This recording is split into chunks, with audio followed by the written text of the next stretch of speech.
এটা নিজেই জানে না যে আমরা মানুষরাই তো এই গ্রহের বাসিন্দা না।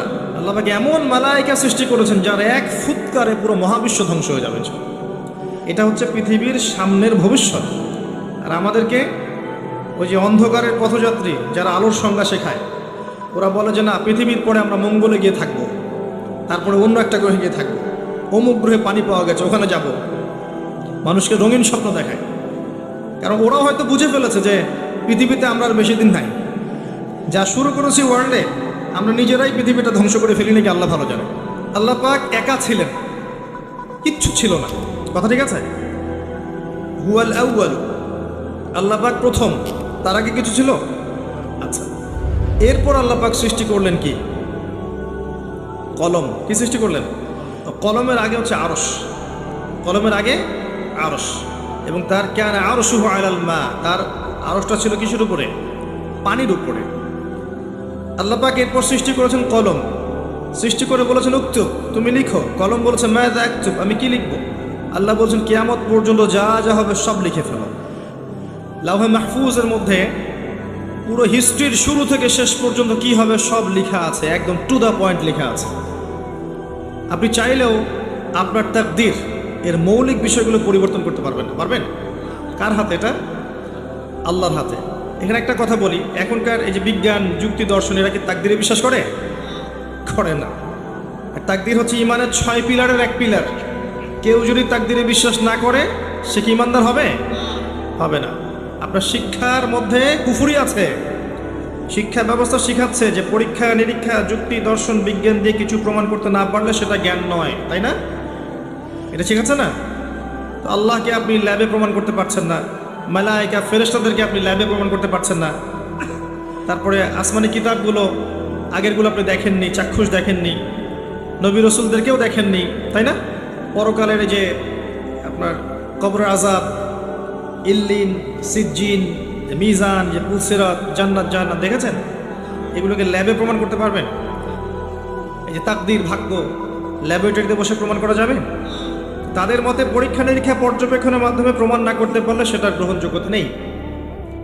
আমাদের ইমানের যে মূলনীতি, এগুলো আল্লাহ, কিতাব, আসমানি কিতাব, রসুলগণ, পরকাল, মালায়েকা, এই যে 6টা পিলার তাকদীর, প্রত্যেকটাই কিন্তু গায়েবে বিশ্বাস, অদৃশ্য বিশ্বাস। দেখি নাই আল্লাহকে, বিশ্বাস করি, করি না? আর মালায়েকা দেখি নাই, বিশ্বাস করি না? জিনকে দেখেছেন? বিশ্বাস করেন না? রূহ বা আত্মাকে দেখেছেন? বিশ্বাস করেন না? কবরের আযাব, জান্নাত জাহান্নাম, মিজান, পুলসিরাত, এগুলো বিশ্বাস করেন না? এগুলো যেগুলো আমরা বিশ্বাস করি সেগুলো সব গায়েব না, অদৃশ্য নয়? আলিফ লাম মিম যালিকাল কিতাব লা রাইবা ফি হুদাল লিল মুত্তাকিন আল্লাযীনা ইউমিনুনা বিল গায়ব। এই যারা গায়েবের প্রতি বিশ্বাস করে তারাই তো মুত্তাকি, তাই নয় কি? আর এই বইটা মুত্তাকিদের জন্য। তো মুত্তাকি হতে হলে, ইমানদার হতে হলে আমাকে গায়েবে বিশ্বাস করতে হচ্ছে। আর তারা বলছে গায়েবে বিশ্বাস করলে আপনি মৌলবাদী। কথা বুঝতে পারছেন এবার? যেহেতু এগুলো মৌলিক বিষয়, ফান্ডামেন্টাল বিষয়, যেগুলো আপনি পরীক্ষা নিরীক্ষা যুক্তি দর্শন দিয়ে প্রমাণ করতে পারছেন না, তারপরেও বিশ্বাস করছেন, তাহলে আপনি একজন মৌলবাদী তাদের মতো। এই হলো একটা সংজ্ঞা ওদের। আর আমরা বলছি যে আমরা যতক্ষণ পর্যন্ত এই 6টা পিলারে বিশ্বাস করছি না ততক্ষণ মুমিনই হতে পারছি না, মুসলিমও হতে পারছি না। মুত্তাকি মুহসিন হওয়া তো অনেক দূরের কথা। তাই একজন ফান্ডামেন্টালিস্ট না হলে আমি পরিপূর্ণ মুসলিমই হতে পারবো না। তাই প্রত্যেকটা মুসলিমকে মৌলবাদী হতেই হচ্ছে, তাই নয় কি? তো এই শব্দটা ভালো না খারাপ? ভালো শব্দ, ভালো শব্দ অবশ্যই। কারণ ফান্ডামেন্টাল বিষয়গুলোতে বিশ্বাস না করলে আমি তো মুসলিমই হতে পারবো না। তাদের বিষয়গুলো একটা সমস্যায় ভোগে, সেটা হচ্ছে যে জ্ঞান আল্লাহর পক্ষ থেকে এসেছে এটা তারা বিশ্বাস করতে চায় না। জ্ঞান যে আল্লাহর পক্ষ থেকে এসেছে এটা তারা বিশ্বাস করতে চায় না। আমরা কোরআনে দেখছি আল্লাহ পাক বলছেন ওয়াল্লামা আদামাল আসমাআ কুল্লাহা, আর আল্লাহ পাক আদম আলাইহিস সালামকে সমস্ত নাম শিক্ষা দিয়েছেন। আদম আলাইহিস সালাম জানতেন না? জানতেন না। ওয়াল্লামাল ইনসানা মা লাম ইয়ালাম, মানুষকে সেই জ্ঞান শিক্ষা দিয়েছেন যা মানুষ জানতো না। আদম, তুমি বলে দাও নামগুলো কি, তিনি বলে দিলেন। মালায়েকাদেরকে বললেন বলো নামগুলো কি, তিনি বলতে পারলেন না, তারা বলতে পারলেন না। লা ইলমা লানা ইল্লা মা আল্লামতানা, আমাদের সেই জ্ঞান নাই, যতটুকু আপনি শিখিয়েছেন অতটুকু জানি। তার মানে বুঝতে পারলাম জ্ঞান কার কাছ থেকে আসে? সূরা কাহফ পরের 29 নম্বর আয়াতে আল্লাহ পাক বলেছেন ওয়াকুলিল হাক্কু মির রাব্বিকুম, হক সত্য মিথ্যার মানদণ্ড কার পক্ষ থেকে আসে? ফালা তাকুনান্না মিনাল মুমতারিন, সূরা বাকারায় আছে, সন্দেহবাদীদের অন্তর্ভুক্ত হয়েও না। আল হাক্কু মির রাব্বিক, তো আমাদের সংজ্ঞা হচ্ছে জ্ঞান, সত্য মিথ্যার মানদণ্ড, ন্যায় অন্যায়ের মানদণ্ড, ভালো মন্দের মানদণ্ড কার পক্ষ থেকে আসে? আল্লাহর পক্ষ থেকে আসে। এটা অবনত চিত্তে, বিনা যুক্তি, বিনা তর্ক, বিনা বিজ্ঞানে মেনে নেওয়ার নামই হচ্ছে ইসলাম। এখানে যুক্তি, বিজ্ঞান, দর্শন পরের সাবজেক্ট, আগে আত্মসমর্পণ, তার নাম ইসলাম। ইয ক্বালা লাহু রাব্বুহু আসলিম, যখন ইব্রাহিমকে তার রব বলেছিলেন, যখনই বলেছেন আত্মসমর্পণ করো, ক্বালা আসলামতু লিরাব্বিল আলামিন, তিনি সাথে সাথে বলেছেন আমি এই জগৎ সমূহের রবের কাছে আত্মসমর্পণ করলাম। ইব্রাহিম, তোমার সন্তান এবং স্ত্রীকে রেখে আসো ওই মরুভূমিতে। ইব্রাহিম আলাইহিস সালাম বললেন না, কি জন্য রেখে আসবো, এটা তো সাইন্টিফিক না, কোন যুক্তিতে কোন দর্শনে রেখে আসবো, ওখানে পানি নাই, মানুষ নাই, কি জন্য রেখে আসবো?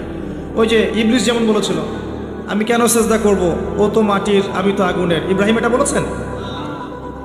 ইয ক্বালা লাহু রাব্বুহু আসলিম, আত্মসমর্পণ করো, বলেছেন আসলাম, আমি আত্মসমর্পণ করলাম, এর নাম ইসলাম। আমি কি ইসলাম বোঝাতে পারছি ভাই? হ্যাঁ, এরপরে আসেন ইসলামের প্রত্যেকটা বিষয় আপনি এগুলো দিয়ে প্রমাণ করতে পারবেন, কিন্তু সেই জ্ঞান আপনার থাকতে হবে, ওই যুক্তি, ওই বিজ্ঞান, ওই দর্শনের জ্ঞান আপনার থাকতে হবে। কিন্তু ওই সব মানুষকে আল্লাহ পাক সেই জ্ঞান দেননি, সব মানুষকে আল্লাহ পাক সেই জ্ঞান দেননি। প্রত্যেকটা বিষয়, ইসলামের প্রতিটা বিষয়, রূহ, আপনার যে কবরের আযাব, জান্নাত, জাহান্নাম, মিজান, পুলসিরাত, সব কিছুই জ্ঞানের আওতায় আনা সম্ভব, কিন্তু আল্লাহ পাক সেই জ্ঞান মানুষকে দেননি পৃথিবীতে।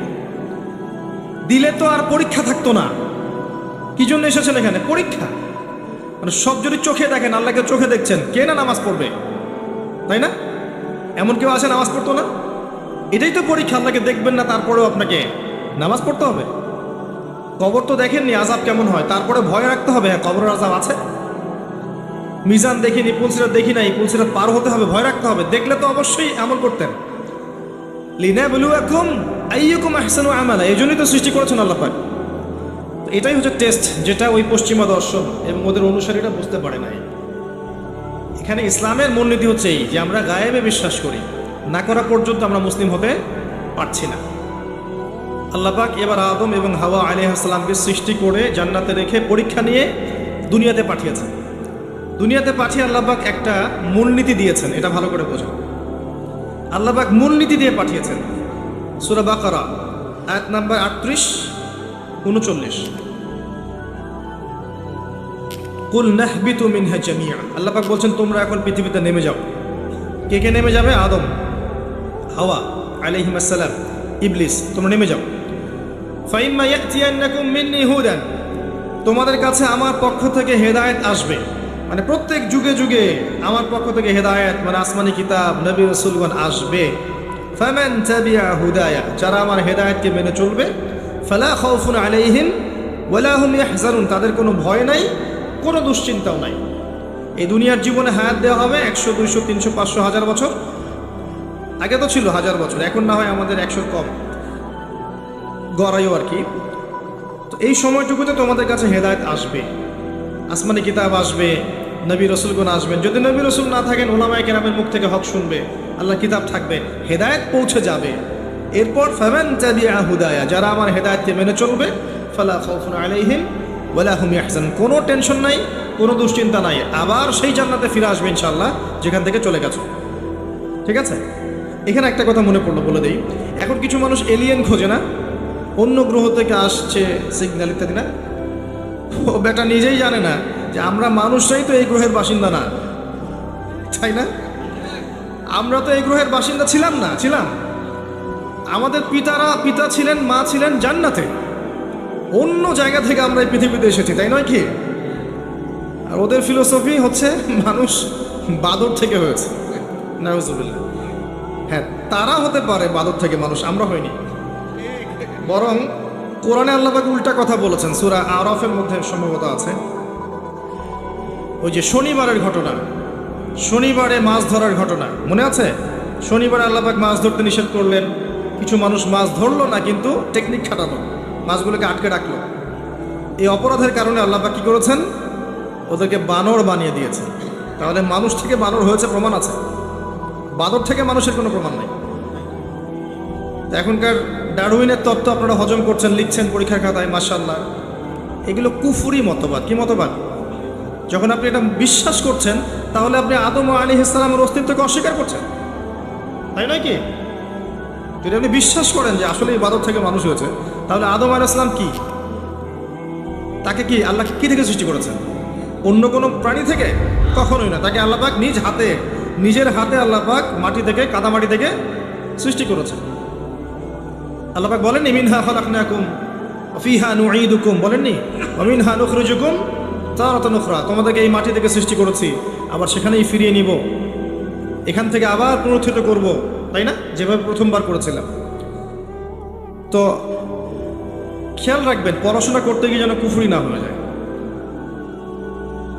তো এই একটা আয়াত আল্লাহ পাক বললেন তোমরা নেমে যাও, কিন্তু হেদায়েত আসবে, যারা হেদায়েত মেনে চলবে তারা আবার জান্নাতে ফিরে আসবে। তারপর আরেকটা আয়াত আছে 39, আল্লাহ পাক বলছেন ওয়াল্লাযীনা কাফারু, তবে যারা কুফরি করবে, ওয়া কাযযাবু বিআয়াতিনা, এবং আমার আয়াতগুলোকে মিথ্যা প্রতিপন্ন করবে, কাযযাবু মিথ্যা প্রতিপন্ন করবে, ফাউলাইকা আসহাবুন নার, তারা চিরস্থায়ী, তারা জাহান্নামের অধিবাসী হবে, হুম ফিহা খালিদুন, তারা সেখানে চিরস্থায়ী থাকবে। এটা কি জীবন দর্শন না? সহজ সরল জীবন দর্শন। আল্লাহর পক্ষ থেকে হেদায়েত আসবে, দুনিয়ার সময়টা লিমিটেড, এই সময়ে হেদায়েত আপনার কাছে আসবে, এটা আল্লাহর দায়িত্ব পৌঁছে দেয়া। এরপর যদি আপনি মেনে নেন, আপনি সেই জান্নাতে যাবেন ইনশাল্লাহ, যেখান থেকে এসেছেন ইনশাল্লাহ। আর যদি আপনি না মানেন, অস্বীকার করেন, মিথ্যা প্রতিপন্ন করেন, তাহলে ওই ইবলিসের সাথেই, অহংকারী ইবলিসের সাথেই চিরস্থায়ী জাহান্নামে যেতে হবে। আমরা এখন কি চাই সেটা আমাদেরকে সিদ্ধান্ত নিতে হবে, তাই নয় কি? আল্লাহ পাক কি জোর করবেন? আল্লাহ পাক জোর করবেন না। কুলিল হাক্কু মির রাব্বিকুম ফামান শাআ ফালইউমিন, যার ইচ্ছা হয় সে ঈমান আনুক, ওয়া মান শাআ ফালইয়াকফুর, যার ইচ্ছা হয় অস্বীকার করুক। আল্লাহ দুনিয়াতে আযাব দিতে পারেন, বিপদে ফেলতে পারেন, শাস্তি দিতে পারেন, চিরস্থায়ী জাহান্নাম দুনিয়াতে দিবেন না? দিবেন। আল্লাহ ফিরে আসার সুযোগ দিবেন। আর আল্লাহ আরো বলেছেন ওয়া হাদাইনাহুন নাজদাইন, আমি দুইটা পথ দেখিয়ে দিয়েছি। অন্য সূরায় আল্লাহ পাক বলেছেন ইম্মা শাকিরা ওয়া ইম্মা কাফুরা, ইচ্ছা হলে তুমি কৃতজ্ঞ হও, ইচ্ছা হলে অকৃতজ্ঞ হও। লা ইকরাহা ফিদ্দিন, দিনে কোনো জবরদস্তি নেই, ঘাট ধরে কাউকে ইসলাম কবুল করাতে হবে না। হবে? আল্লাহ পাক চান্স দিয়েছেন এই সময়টুকু। এবার আসেন যে প্রত্যেক যুগে যুগে আল্লাহ পাক কি তার পক্ষ থেকে নবী রাসূল পাঠাননি? আসমানি কিতাব পাঠান নাই? নূহ আলাইহিস সালাম 950 বছর দাওয়াত দিয়েছেন, তার কাছে আল্লাহর কিতাব আসেনি? 950 বছর দাওয়াত দেওয়ার পরে কিছু মানুষ ইসলাম কবুল করেছে, কিছু বেশিরভাগ মানুষই করে নাই।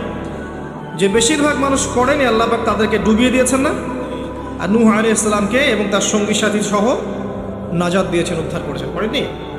একই সুন্নাহ। আদ জাতির কাছে যান, বড় বড় দেহের, যারা ঈমান এনেছে আল্লাহ পাক উদ্ধার করেছেন, ঈমান আনে নাই দুনিয়ায় দুনিয়াতেও লাঞ্ছিত করেছেন, পরকালেও চিরস্থায়ী জাহান্নামে পাঠাবেন। সামুদ জাতি, সালেহ আলাইহিস সালাম, একই কাহিনী। যারা ঈমান এনেছে আল্লাহ পাক উদ্ধার করেছেন, ঈমান আনে নাই ধ্বংস করে দিয়েছেন। কওমে মাদিয়ান, শুআয়ব আলাইহিস সালামের কওম, একই ঘটনা। ঈমান এনেছে উদ্ধার, ঈমান আনে নাই আল্লাহ পাক ভূমিকম্প দিয়ে ধ্বংস করেছেন। ফিরআউন, একই ঘটনা। দাওয়াত দেওয়া হয়েছে, মুজিজা দেখানো হয়েছে, বারবার সতর্ক করা হয়েছে, ফিরআউন শোনেনি, পাল্টা ধাওয়া করেছে, লোহিত সাগরে আল্লাহ পাক একত্রিত করেছেন, মুহূর্তে ডুবিয়ে দিয়েছেন, শেষ। আর মূসা আলাইহিস সালামকে উদ্ধার করেছেন। একটা কথা এখানে বলি, আল্লাহ পাক যেভাবে লোহিত সাগরে মূসা আলাইহিস সালামের বিপক্ষে এই যে ফেরাউন এবং তার অনুসারীদেরকে একত্রিত করেছিলেন এবং একত্রিত করে আল্লাহ পাক সদল বলে ডুবিয়ে দিয়েছেন, ঠিক একই সুন্নাহ আল্লাহ পাক আবারও ভবিষ্যতে করবেন আরেকবার ইনশাআল্লাহ। হতাশ হবেন না, কষ্ট নেবেন না। বিষয়টা হচ্ছে যে আমরা আমাদের ঘুমন্ত অবস্থার কারণে এই পরিস্থিতি সৃষ্টি হয়েছে। আমাদের ঈমানের কমতির কারণে আমরা যে কোরআন সুন্নাহ থেকে দূরে সরে গেছি, আমল আকীদা আখলাক খারাপ হয়ে গেছে, হারামখোর হয়ে গেছি, জেনা, সুদ, ঘুষ, ব্যভিচার, পর্নোগ্রাফি, যাবতীয় বিষয়ে আসক্ত হয়ে গেছি। আল্লাহর পথ ছেড়ে দিয়ে আমরা যে শয়তানের পথে হেঁটেছি, এই সময়টুকুর মধ্যে ইসলামের দুশ্মনরা শক্তিশালী হয়ে গেছে।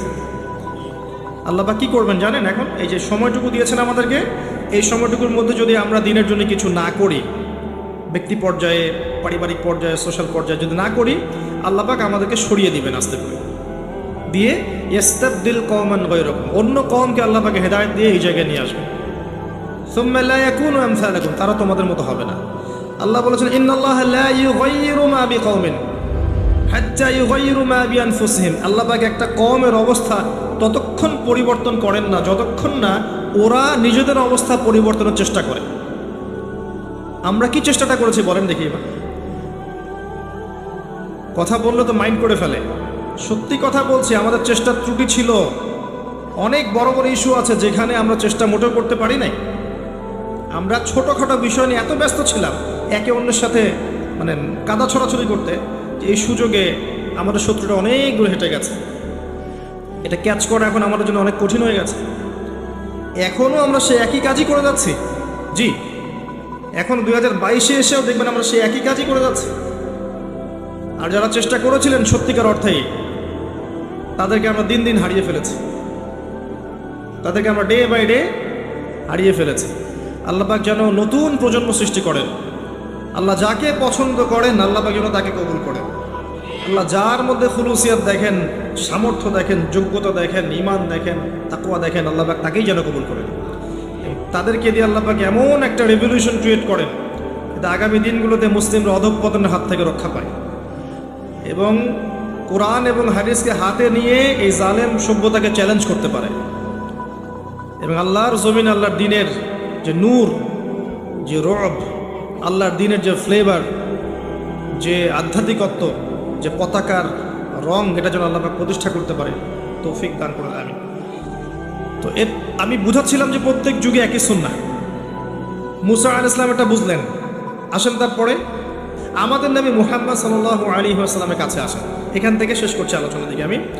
মুহাম্মদ সাল্লাল্লাহু আলাইহি ওয়াসাল্লামের সময়ে আবু জেহেল, আবু লাহাব, উতবা, শাইবা, রাবিআ এরা ছিল না? কুরাইশ। মুহাম্মদ সাল্লাল্লাহু আলাইহি ওয়াসাল্লামকে বাধা পেতে হয়েছে প্রথমত নিজেদের লোক থেকেই, তাই না? নিজের ঘর, নিজের চাচা, নিজের বংশ। এটাই সুন্নাত ভাই, যে কবুলিয়াত যারা পাবে ওদেরকে ঘর থেকেই বাধা দেওয়া। বিরোধী শক্তিরা পরে আমরা কিন্তু দরুদে পড়ি আল্লাহুম্মা সাল্লি আলা মুহাম্মদ ওয়া আলা আলি মুহাম্মদ কামা সাল্লাইতা আলা ইব্রাহিম। কখনো কি চিন্তা করেছেন যে অন্য নবীদের নাম বাদ দিয়ে এখানে ইব্রাহিমের নাম কেন? ভেবেছেন কখনো? একটু দুইজনের জীবনী পড়ে দেখবেন, দুইজনের জীবনীর মধ্যে অনেক মিল আছে। এমনকি আমাদের নবীজি বলেছেন সাল্লাল্লাহু আলাইহি ওয়াসাল্লাম, মেরাজের রাতে আমি যখন আল্লাহর সাথে দিদার সাক্ষাতে গিয়েছিলাম তখন আমি দেখেছি ইব্রাহিম আলাইহিস সালামকে এবং আমার চেহারা ঠিক তার মতোই, তার চেহারা আমার মতো, চেহারাতেও মিল আছে। ইসলামের ছেলে ইসমাইল আলাইহিস সালামের বংশ হচ্ছে আমাদের নবী মুহাম্মদ সাল্লাল্লাহু আলাইহি ওয়াসাল্লাম। দুজনের জীবনী পড়ে দেখবেন, দুজনের জীবনীর মধ্যে প্রচুর মিল। নবী মুহাম্মদ সাল্লাল্লাহু আলাইহি ওয়াসাল্লামকে পরিবার থেকে বাধা পেতে হয়েছে, ইব্রাহিম আলাইহিস সালামকেও পেতে হয়েছে। নবী সাল্লাল্লাহু আলাইহি ওয়াসাল্লামকে ধর্ম নেতারা বাধা দিয়েছেন, ইব্রাহিম আলাইহিস সালামকেও দিয়েছেন। নবী সাল্লাল্লাহু আলাইহি ওয়াসাল্লামকে সমাজ থেকে তাড়িয়ে দেওয়া হয়েছে, ইব্রাহিম আলাইহিস সালামকেও হিজরত করে চলে যেতে হয়েছে। নবী সাল্লাল্লাহু আলাইহি ওয়াসাল্লাম ওই যে মূর্তি ভাঙার মানুষ, তাই না? মক্কা বিজয়ের সময় সব ভেঙে ফেলেছিলেন না? আকুল জাআল হক ওয়া যাহাকাল বাতিল, এটা পড়ে পড়ে সেই প্রেক্ষাপটে ভেঙেছেন। তারপর তার মানে আপনারা আবার অমুসলিমদের মূর্তি ভাঙতে যায় না, ওইটা সেই প্রেক্ষাপট নয়। তিনি মক্কা বিজয় করেছেন, ইসলামিক স্টেট কায়েম করেছেন। ইসলামিক স্টেট কায়েম করার পর তিনি তার লিডার, আমির হিসেবে তার ডিসিশন তিনি নিতেই পারেন, এটা তার রাইটস আর আছে। এটা এখানে আপনি খাটাতে পারবেন না, কারণ এটা সেকুলার স্টেট। এখানে কোনো অমুসলিমের অধিকার হস্তক্ষেপ করতে পারবেন না, তারা তার মতো ধর্ম পালন করবে। ইব্রাহিম এর জীবনে গিয়ে দেখেন তিনিও কিন্তু ওই যে মূর্তি ভেঙে দিয়েছে। মানে অনেক মিল আছে, আপনি খেয়াল করে দেখবেন জীবনের প্রতিটা ক্ষেত্রেই ইব্রাহিম এবং মুহাম্মদ সাল্লাল্লাহু আলাইহি ওয়াসাল্লামের প্রচুর মিল আছে। হয়তো বা এই কারণে, আল্লাহ ভালো জানেন, হয়তো বা এই কারণে এখানে নামের মধ্যে পাশাপাশি রাখা হয়েছে। আল্লাহু আ'লাম বিস-সাওয়াব, আল্লাহ পাক ভালো জানেন। এটা অন্য একজন আলেমের ব্যাখ্যা, আমি আমার মুখ দিয়ে করলাম। তো নবী মুহাম্মদ সাল্লাল্লাহু আলাইহি ওয়াসাল্লামের জীবনের দিকে তাকান, দেখেন তাকে এই যে আবু জেহেল, আবু লাহাব, উতবা, শাইবা কেউ মেনে নেয়নি। তাকে সমাজে নির্যাতন সহ্য করতে হয়েছে, গালি মন্দ খেতে হয়েছে, হত্যার চেষ্টা করা হয়েছে, দেশ ত্যাগ করে অন্য জায়গায় হিজরত করতে হয়েছে। কিন্তু আল্লাহ রাব্বুল আলামিন তাকে এবং তার অনুসারীদেরকে কিয়ামত পর্যন্ত কিন্তু চিরঞ্জীব করে রেখেছেন, দেখেন নাই? পক্ষান্তরে তার বিরোধিতা যারা করেছিলেন তাদের কাউকে কি আল্লাহ পাক অস্তিত্ব রেখেছেন? একই সুন্নাত। আমাদের নবী সাল্লাল্লাহু আলাইহি ওয়াসাল্লাম যেই যুগে বাস করতেন, শোনেন, সেই যুগের মধ্যে শিরক ছিল। কি ছিল? শিরক ছিল, সুদ ছিল, জিনা ছিল, মাদকদ্রব্য ছিল, আপনার নারীর অবমাননা ছিল, গোত্রীয় হানাহানি কাটাকাটি ছিল। আপনি এখনকার এই বিশ্বের দিকে তাকিয়ে দেখবেন হুবাহু সেই বিষয়গুলোই এখনকার বিশ্বের মধ্যেও আছে, হুবাহু সেই বিষয়। পুরো ওয়ার্ল্ড ওয়াইড আপনি শিরক দেখবেন, ওয়ার্ল্ড ওয়াইড আপনি রিবা, সুদ দেখবেন, সারা বিশ্বব্যাপী আপনি মাদক দেখবেন, সারা বিশ্বব্যাপী নারীর অবমাননা দেখবেন, বেহায়াপনা দেখবেন, জিনা দেখবেন, সারা বিশ্বব্যাপী আপনি দেখবেন গোত্রীয় হানাহানি এখন রাষ্ট্রীয় হানাহানিতে রূপ পেয়েছে। একই স্টাইল চলছে। এরকম একটা জায়গায় নবী সাল্লাল্লাহু আলাইহি ওয়াসাল্লামের কাছে এই বইটা নাজিল করা হলো, আল কোরআনুল কারীম। এই কোরআনুল কারীম দিয়ে নবী সাল্লাল্লাহু আলাইহি ওয়াসাল্লাম 23 বছর দাওয়াতি কাজ করলেন। কত বছর? এবার 23 বছর পরের মক্কার দিকে আপনি তাকান, এখানে কোনো শিরক নাই, আছে? কোনো সুদ নাই, মাদক নাই, নারীর কোনো অবমাননা নাই, কোনো অশ্লীলতা নাই, গোত্রীয় হানাহানি কাটাকাটি কিচ্ছু আছে? কিচ্ছু নাই। এই 23 বছর শুধুমাত্র আল কোরআন এবং এর ব্যাখ্যা সুন্নাহ, এই দুইটাকে কাজে লাগিয়ে নবী সাল্লাল্লাহু আলাইহি ওয়াসাল্লাম জাহেলি সমাজকে সোনালী সমাজে পরিণত করলেন। এই এখন আমাকে বলেন, সেই আল্লাহ কি এখন নাই? সেই কিতাব নাই? সেই নবীর সুন্নাহ নেই? তাহলে আজকেও কি সম্ভব ছিল না জাহিলিয়াত দূর করে আলো জ্বালানো? সম্ভব ছিল না? ছিল। কিছু কাজ করতে হতো বা করতে হবে, বলে দেব কি কি? আল্লাহ আমাকে তৌফিক দান করুন, আপনাদের সবাইকেও করার তৌফিক দান করুন। দুইটা দিক বলছি। এক নম্বর দিক হচ্ছে জ্ঞান অর্জন করতে হবে, জ্ঞান অনুযায়ী আমল করতে হবে, পারিবারিক আদর্শটা ধরে রাখতে হবে, আপনার হালাল রিজিকের ব্যবস্থা করতে হবে, আপনাকে দিনের জন্যে নিজের জান মাল সময় শ্রম প্রতিভা দিয়ে দিনের খেদমতে আঞ্জাম দিতে হবে, উম্মার ঐক্যের জন্য আপনাকে চেষ্টা করতে হবে, অর্থনৈতিকভাবে স্বাবলম্বী হতে হবে এবং এমনভাবে ইসলামের দাওয়াত দিয়ে উম্মাকে, দেশকে, জাতিকে, রাষ্ট্রকে ভালো কিছু দিতে হবে যেন আমরা মধ্যম পন্থায় ইসলামের পতাকা নিয়ে এগিয়ে যেতে পারি। এই কাজগুলো করলে আজও সম্ভব, আলো জ্বালানো আজও সম্ভব। আরেকটা কাজ, এই বইটার হক আদায় করতে হবে, আল কোরআনের হক আদায় করতে হবে, বিশুদ্ধ তিলাওয়াত শিখতে হবে। এক নম্বর কি? বিশুদ্ধ তিলাওয়াত শিখতে হবে। 2 নম্বর হচ্ছে এর কিছু অংশ হিফজ করার চেষ্টা করতে হবে। 3 নম্বর এর অর্থটা বোঝার চেষ্টা করতে হবে। 4 নম্বর এর আদেশগুলো মেনে চলার চেষ্টা করতে হবে। 5 নম্বর এর সমস্ত নিষেধ বর্জন করার চেষ্টা করতে হবে। আর 6 নম্বর এর দাওয়াতটা মানুষের ঘরে ঘরে পৌঁছানোর চেষ্টা করতে হবে। পারা যাবে ইনশাআল্লাহ? তিলাওয়াত কতটুকু সময় লাগতে পারে ভাই তিলাওয়াত শিখতে? 1 মাস, 2 মাস, 3 মাস, সর্বোচ্চ 3 মাস। 3টা মাস আমরা 1 ঘন্টা করে আল্লাহর জন্য উৎসর্গ করতে পারবো না? 3 মাসে 90 দিন, তাই না? দৈনিক যদি 1 ঘন্টা করে দেন তাহলে 30 ঘন্টা হচ্ছে আপনার, 90 ঘন্টা হচ্ছে আপনার। তো 90 ঘন্টায় কয়দিন হয়? 90 ঘন্টায় কয়দিন হয়? 4 দিনের বেশি বা 4 দিনের মতোই নাকি? 4 দিনের কাছাকাছি, 3 দিন প্লাস 4 দিনের কাছাকাছি। 4টা দিন যদি আপনি আল্লাহর জন্য দিয়ে দেন, উৎসর্গ করেন, এই বই আল্লাহর কিতাব আপনি পড়া শিখে যাবেন। আপনি কি রাজি নাই? মাত্র 4টা দিন আপনি উৎসর্গ করেন আল্লাহর জন্যে। একজন ওস্তাদের কাছে যান, একজন কারির কাছে যান, মাদ্রাসার শিক্ষকের কাছে যান। আর আমার পরামর্শ যে কমই মাদ্রাসার ওস্তাদদের সাথে থাকেন, এটা আমার পরামর্শ। তাহলে আপনি ভালো শিখবেন। আরবি ব্যাকরণ থেকে শুরু করে আপনি কোরআন, হাদিস, ফিকহ, অন্যান্য বিষয়গুলো ভালো শিখবেন ইনশাআল্লাহ। গিয়ে আপনি সুন্দর করে কোরআন পড়া শেখেন। পারবেন না ইনশাআল্লাহ ভাই? তিলাওয়াত শিখতে 3 মাস লাগে বলেছি। 3 মাসকে আপনি যদি 90 ঘন্টায় ভাগ করেন, দেখবেন আপনি আপনার জীবনের 4 দিন দিচ্ছেন মাত্র। 4 দিন কোনো আলেমের কাছে যান, মুয়াজ্জিন, ইমাম সাহেব, কওমি মাদ্রাসার শিক্ষক, তার কাছে গিয়ে পড়ে থাকেন, আপনি দেখবেন কোরআন শিখে ফেলেছেন ইনশাআল্লাহ। ডেইলি 1 ঘন্টা করে সময় দেওয়া যাবে না ভাই? যাবে না? 1 ঘন্টা আপনি টেলিভিশন বা ফেসবুক, ইউটিউবিং করে কিন্তু নষ্ট করেন না? 1 ঘন্টার চেয়ে বেশি করেন। আড্ডা মেরে, গল্পগুজব করে, যে দোকানে চায়ের স্টলে বসে আমরা নষ্ট করি না? আমি যদি মারা যাই, এই মানুষগুলোর কেউই আমাকে মনে রাখবে না, যাদের জন্য আপনি এত কিছু করছেন। একটা সময় পর্যন্ত রাখতে পারে, একটা সময় পর্যন্ত রাখতে পারে, এরপর আস্তে আস্তে মানুষের স্মৃতি থেকে কিন্তু আপনি ভুলে যাবেন।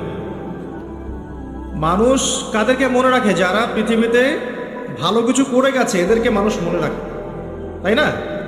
কিন্তু আমরা যারা সাধারণ মানুষ, আমাদেরকে কি খুব বেশি মানুষ মনে রাখবে? ভাই, রাখবে না। যাদের জন্য আমরা সারা জীবন দিয়ে দিচ্ছি, যে বাড়ি গাড়ি টাকা করি ব্যাংক ব্যালেন্স এগুলো করছি, দেখা যাবে এগুলো করতে করতে আমাদের হায়াত শেষ, মৌতের 40 দিনের মধ্যে দেখবেন ভুলে গেছে, সম্পত্তি নিয়ে কারাকারি শুরু করে দিয়েছে, করে না? তো দুনিয়ার মানুষের স্বার্থ দেখে নিজের স্বার্থ নষ্ট করার কোনো মানে হয়? আমাদের স্বার্থ হচ্ছে কবর, তাই না? আর পরকালে কোরআন আমার সাথে যাবে না? যাবে না? কোরআন সুপারিশ করবে না? করবে ইনশাল্লাহ। অতএব কোরআনকে সময় দেন, স্মার্ট হয়ে যান। আপনি আপনার ভালো বোঝার শিখেন, কোরআন পড়েন, কোরআন তেলাওয়াত করা শেখেন। 3 মাস 4 মাস 5 মাস 6 মাস যত সময় লাগে লাগুক, আপনি শিখেন, পারা যাবে ইনশাল্লাহ। আগামী রমজান আসার আগেই কারা কারা শিখবেন? হাত তোলেন ইনশাআল্লাহ। মাশাআল্লাহ, জাযাকুমুল্লাহ। বসো। প্রত্যেক হরফে 10 নেকি পাবেন। আলিফ লাম মিম বললে 30 নেকি পাবেন। কোরআনে সূরা ফাতিহা পড়বেন, এটা সকল রোগের শেফা।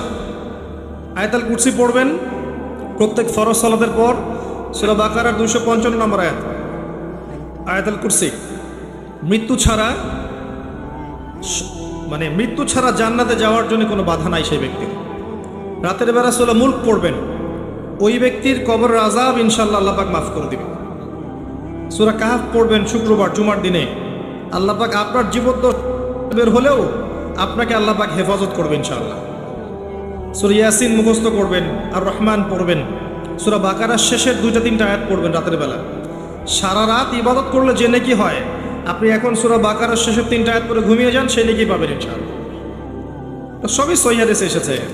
সূরা ইখলাস পড়েন 3 বার বা 10 বার, সূরা ফালাক পড়েন 3 বার, নাস পড়েন 3 বার, দৃশ্য অদৃশ্যের সমস্ত ক্ষতি থেকে আপনি বেঁচে থাকবেন ইনশাআল্লাহ। সূরা কাফিরুন পড়েন ঘুমানোর সময়, আল্লাহ পাক আপনাকে শিরকের পথ থেকে বাঁচিয়ে রাখবেন। এই ফজিলতগুলো কখন পাবো ভাই? যখন আমি কোরআন বিশুদ্ধ করে পড়তে জানবো, তখনই তো, নাকি? যদি বিশুদ্ধ পড়তে না জানি, সারা জীবন ভুল পড়ে যাব, অর্থ বিকৃত হবে, আমার ইমানে জায়গায় কুফরি হয়ে যেতে পারে। ঠিক আছে? কোরআনে এমন অনেক জায়গা আছে যেখানে মাখরাজের কারণে, অক্ষরের 19-20-এর কারণে এমন অর্থ পরিবর্তন হতে পারে যে ইমান এবং কুফরির প্রশ্ন চলে আসতে পারে। অতএব খুব ভালো করে কোরআন তেলাওয়াত করা শিখতে হবে এবং নিয়মিত কমপক্ষে 1 পারা করে কোরআন পড়ার চেষ্টা করবেন। পারা যাবে ইনশাল্লাহ?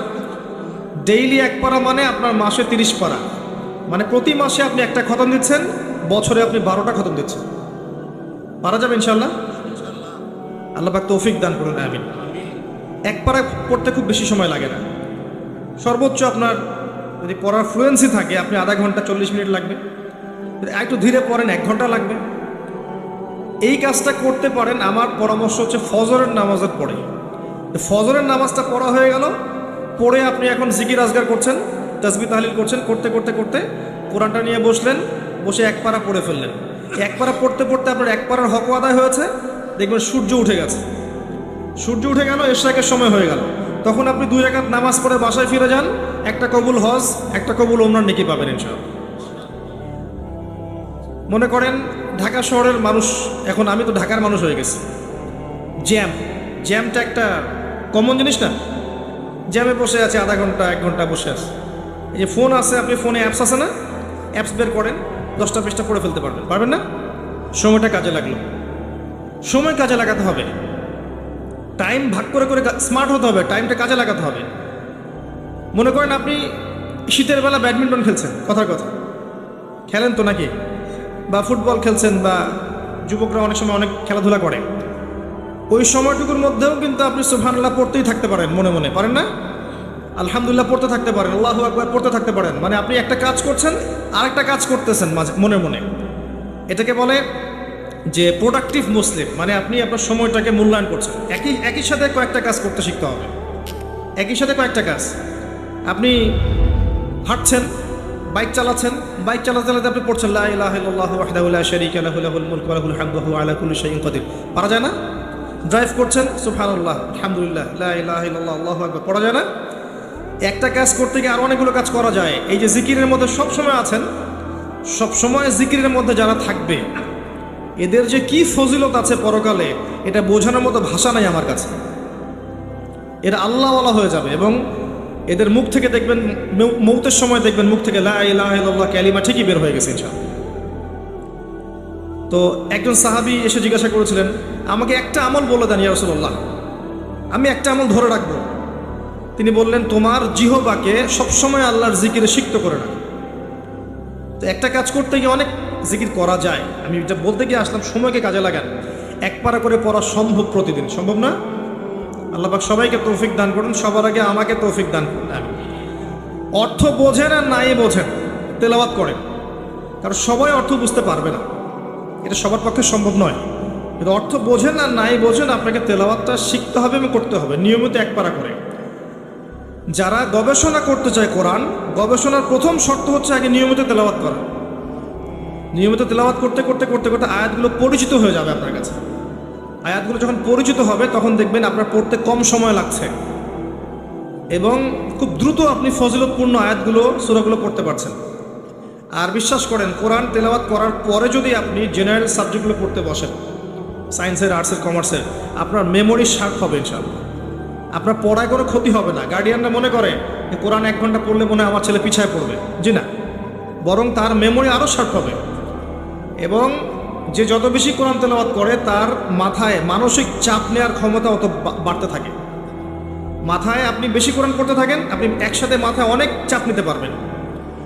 এটা খেয়াল করে দেখবেন, পড়া শুরু করেন, দেখবেন আপনি মাথায় অনেক চাপ নিতে পারছেন, মানসিকভাবে সুস্থ আছেন এবং ফ্রেশ আছেন। আরেকটা কথা বলি, জানি আমার এই কথাটা গডলেস ওয়ার্ল্ড বলতে বোঝাচ্ছি যে আল্লাহীন এই সভ্যতা। আমি আল্লাহ মানে গড বলিনি, ওদের ভাষায় বলেছি, ওরা একটা গডলেস ওয়ার্ল্ড, আল্লাহীন একটা সভ্যতা। আল্লাহ বিশ্বাস করে না, ঈশ্বরে বিশ্বাস করে না। আল্লাহর নাম কিন্তু গড বা ঈশ্বর নয়, আল্লাহর নাম আল্লাহ। ওদেরকে বুঝাতে গিয়ে শব্দটা বললাম আমি, ওরা এই কথাটা বিশ্বাস করবে না আমার যেটা আমি এখন বলতে যাচ্ছি, কিন্তু আল্লাহ পাক কোরআনে সেটা বলেছেন। আপনার কাছে মনে হবে যে যত রোগ ব্যাধি, বিপদ আপদ, বালা মুসিবত আছে, রোগ ব্যাধির কথাই ধরেন, এগুলোর শুধু চিকিৎসা দিয়ে শেফা হয়। আপনার কাছে এটা মনে হতে পারে যে কোরআনে আল্লাহ পাক বলেছেন কোরআনও শেফা। কোরআন যারা বেশি বেশি তেলাওয়াত করে, এই তেলাওয়াতের বরকতে আল্লাহর ইচ্ছায় সে আরোগ্য লাভ করতে পারে। অনেকে বলতে পারে এটা আনসাইন্টিফিক কথা, তাদের দৃষ্টিতে না, তারা তো চাক্ষুষ ছাড়া বিশ্বাস করবে না, তাই না? আল্লাহ পাক কোরআনে বলেছেন, ওয়া নুনাজ্জিলু মিনাল কোরআন মা হুয়া শিফাউ ওয়া রাহমাতুল লিল মুমিনিন। আমি কোরআন নাজিল করেছি, এই কোরআনের মধ্যে মুমিনদের জন্য শেফা আছে, আরোগ্য আছে, দেহের আরোগ্য, মনের আরোগ্য আছে, আত্মার রোগের শেফা আছে, এখানে দেহের শেফা আছে। আরেকটা আয়াত বলতে যাচ্ছি, সূরা বানু ইসরাঈল।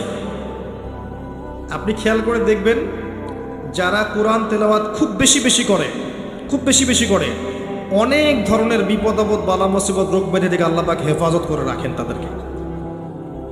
এটা তারা বুঝতে পারে, আপনি বুঝতে পারবেন না। আল্লাহ সূরা বানি ইসরাঈলের মধ্যে বলেছেন, আল্লাহ বলেছেন যে ওয়াইদা ক্বরা'তাল কুরআন, হে নবী যখন তুমি কোরআন তেলাওয়াত করবে বা করো, জাআলনা বাইনাকা ওয়া বাইনাল্লাযীনা লা ইউমিনুনা বিল আখিরাহ হিজাবান মাসতুরা। যখন তুমি কোরআন পড়বে, নিয়মিত আপনি কোরআন পড়বেন, কোরআনের সাথে থাকবেন, তখন হে নবী আপনার মাঝে এবং তাদের মাঝে যারা আল্লাহ বিশ্বাস করে না, পরকালে বিশ্বাস করে না, ওই যে গডলেস ওয়ার্ল্ড, ওদের মাঝে আমি একটা অদৃশ্য নিরাপত্তার পর্দা বসিয়ে দিব, ওখান থেকে কোনো ক্ষতি আপনার কাছে আসতে পারবে না। এটা কোরআনের আয়াত। এবার শোনেন, ওয়ার্ল্ডের যত ফিতনা, যত ফাসাদগুলো আছে, এর শেকড় হচ্ছে ওই সভ্যতাগুলো থেকে আসছে, ওই দিক থেকে আসছে। গ্লোবাল মাদক কোত্থেকে আসছে? সারা ইউনিভার্সাল সুদ, রিবা কোত্থেকে আসছে? ইউনিভার্সাল শিরিক কোত্থেকে আসছে? আল্লাহর এই কোরআনের লজ, ফান্ডামেন্টাল সব বাদ দিয়ে সব মানব রচিত কোত্থেকে আসছে? ওই দিক থেকেই সব এদিকে সাপ্লাই করা হয়েছে। যখন আপনি কোরআন পড়বেন, আমি ওই সভ্যতা যারা আল্লাহ এবং তার পরকালে বিশ্বাস করে না, আপনার এবং তাদের মাঝে একটা পর্দা বসিয়ে দিব, ওখান থেকে কোনো ক্ষতি আপনাকে স্পর্শ করতে পারবে না। বলে দেই, যত ভাইরাসগুলো আছে না ওখান থেকে এসেছে, ওদিক থেকে আসছে না। কোরআন বেশি বেশি পড়েন, আল্লাহ পাক আপনাকে ভাইরাস থেকে বাঁচাবেন ইনশাআল্লাহ। স্বাস্থ্যবিধি অবশ্যই মেনে চলবেন, আমি কখনো বলিনি এটা মানবেন না, অবশ্যই মেনে চলেন, মাস্ক পরেন, স্যানিটাইজার ইউজ করেন, আপনি ভ্যাকসিন নিচ্ছেন, হোয়াট এভার আপনি যা করছেন করেন, কোরআন ছাড়বেন না। কোরআন আগে, আল্লাহ বলেছেন কোরআন এগুলো থেকে আপনাকে বাঁচাবে ইনশাআল্লাহ। আপনি সচেতন থাকবেন, সুস্থ থাকবেন, পরিষ্কার পরিচ্ছন্ন থাকবেন, সব ঠিক আছে, কোরআনকে সময় দিবেন, এই দুইটা মিলে দেখবেন আপনি প্রোটেক্টেড ইনশাআল্লাহ। কারণ আমাদেরকে বিশ্বাসও করতে হবে, কাজও করতে হবে, তাই না? বিশ্বাসটা আমাদের কোরআন, আর আমাদের প্রোটেকশনটা এটা, প্রোটেকশন নিব, যুদ্ধ করতে গেছি, ঢাল তলোয়ার লাগবে না, খালি হাতে চলে যাবে নাকি? ঢাল তলোয়ার হচ্ছে আমার কোরআন, আর আপনি প্রোটেকশন নিয়েছেন, ঠিক আছে, দুটোই ঠিক আছে, কিন্তু কোরআনকে ছেড়ে দিয়ে নয়। যারা কোরআনকে বাদ দিয়ে শুধু বস্তুবাদিতার দিকে ধাবিত করতে চায়, এরা এক প্রকার অন্ধ জাতি, এদের ভিতরে কোনো ইন্টারনাল লাইট নেই। তো কোরআন বেশি করে তেলাওয়াত করেন, দিনে এক পারা তেলাওয়াত করার চেষ্টা করেন, আল্লাহ পাক তৌফিক ইনায়াত করুন, আমিন। এইটা প্রথম কাজ ছিল, নবী সাল্লাল্লাহু আলাইহি ওয়াসাল্লাম সাহাবায়ে কেরামদেরকে শিখিয়েছেন। এরপরে হিফজ করবেন কিছু অংশ হিফজ করেন। আপনি চাইলে 30 পারা হিফজ করতে পারেন, যদি না কুলায় 1 পারা, 2 পারা, 3 পারা, 5 পারা আপনি চেষ্টা করেন। আপনার ছেলে মেয়েদেরকে হিফজখানায় পাঠান, হাফেজ বানান। তবে একটা কথা, এমন যেন না হয় যে তারা তাদের পুরো জীবনে শুধু কোরআন মুখস্থ করেই থেমে গেছে, সামনে কোরআনের অর্থটা বুঝতে পারে নাই, এমনটা যেন না। কারণ শুধুমাত্র এইটুকু মুখস্থ করে যদি সে সারা জীবন কাটিয়ে দেয়, তাহলে নিঃসন্দেহে কোরআনের হকটা কিন্তু আদায় হয়নি, অর্থ কিন্তু বোঝা উচিত ছিল না। তো তাদেরকে হিফজ করান, হাফেজ বানান। আমি কখনো বলিনি যে এই বাচ্চাদেরকে হিফজ করানো যাবে না বা হিফজখানাতেই অর্থ শেখাতে হবে, কথাটাকে ঘুরিয়ে একটা অর্থ নিয়েছে। ওই যে বললাম, আমি যেমন আমার স্বামীও তেমন, তো নিয়েছে যে হ্যাঁ তাহলে তার স্বামীও স্ত্রী, তার স্বামীও একজন মহিলা, আমি যেমন আমার স্বামীও তেমন। হিফজ করবে, সে হিফজ করবে, হিফজ করার বয়সে সে হিফজ করবে। এরপর যখন সে ম্যাচিউরড হবে, সে অ্যারাবিক ল্যাঙ্গুয়েজ শিখবে, আরও বড় ক্লাসে যাবে, আরও বড় বড় কিতাব শিখবে, একটা পর্যায়ে কোরআনের তাফসীরগুলো পড়বে। সে যেন তার পুরো এই মাদ্রাসা সিলেবাসে কোরআনের অর্থটা বুঝে বের হয়ে যায়। এমন যেন না হয় যে সারাটা জীবন চলে গেল শুধু হিফজ করেই সে বসে আছে। আমি এটা বোঝাতে চেয়েছি যে শুধুমাত্র হিফজ করেই যেন সে ক্ষান্ত না হয়, সে যেন আরও পরবর্তীতে পড়াশোনাগুলো করতে পারে। এই কথার উদ্দেশ্য এটা ছিল না যে আপনার হিফজ করা খারাপ, হিফজ করা যাবে না, বা হিফজ করলে আপনি ঝরে পড়ছেন, পিছিয়ে পড়ছেন, এরকম কথা কখনো বলা হয়নি। আমি তো নিজেও আগে হিফজ করেছি, আল্লাহ পাক যতটুকু করার তৌফিক দিয়েছেন, 30 পারা না হলে প্রথমে আমি হিফজ করেছি, তারপরে অ্যারাবিক ল্যাঙ্গুয়েজ শিখেছি, তারপর ব্যাকরণ শিখেছি, এরপরে মাদ্রাসা কিতাব পড়েছি। এটাই তো সিস্টেম। কিন্তু আপনি যদি শুধু হিফজ করে ছেড়ে দেন এবং একটা মসজিদে তারাবি পড়াচ্ছেন, আপনি পড়াশোনাটা বাড়ালেন না, অ্যারাবিক ল্যাঙ্গুয়েজ শিখলেন না, আরবি গ্রামার শিখলেন না, কোরআনের তাফসীর শিখলেন না, এই পড়া কি যথেষ্ট হলো? আর সামান্য ইস্যু পেলেই ইস্যু পাগল না হয়ে আমাদেরকে বাস্তববাদী হওয়ার তৌফিক দান করুন, এবং আপোষে কাদা ছড়াছড়ি মনোভাব ত্যাগ করার তৌফিক দান করুন, আমিন। হিফজ করেন, হিফজ করলে একটা ফজিলত আছে যে হাফেজে কোরআনদেরকে আল্লাহ রাব্বুল আলামিন বলবেন ইকরা ওয়ারতাক, তুমি পড়ো এবং উঠতে থাকো, কোরআন পড়ো এবং তোমার মর্যাদায় উঠতে থাকো, যেখানে তোমার পড়া শেষ হবে সেখানে তোমার জান্নাতের স্থায়িত্ব হবে। এবং হাফেজে কোরআনদের পিতা মাতাদেরকে আল্লাহ পাক নূরের তাজ পরাবেন, নূরের তাজ। আর যে ব্যক্তি হিফজ করেছে তার তো আর প্রশ্নই ওঠে না। নবী সাল্লাল্লাহু আলাইহি ওয়াসাল্লাম সাহাবায়ে কেরাম শুধুমাত্র তোতা পাখির মতো মুখস্থ করতেন না, বরং তার উপর তারা আমল করতেন, এটা বুঝতেন, এটা প্রচার প্রসার করতেন। এটা বোঝাতে চেয়েছি।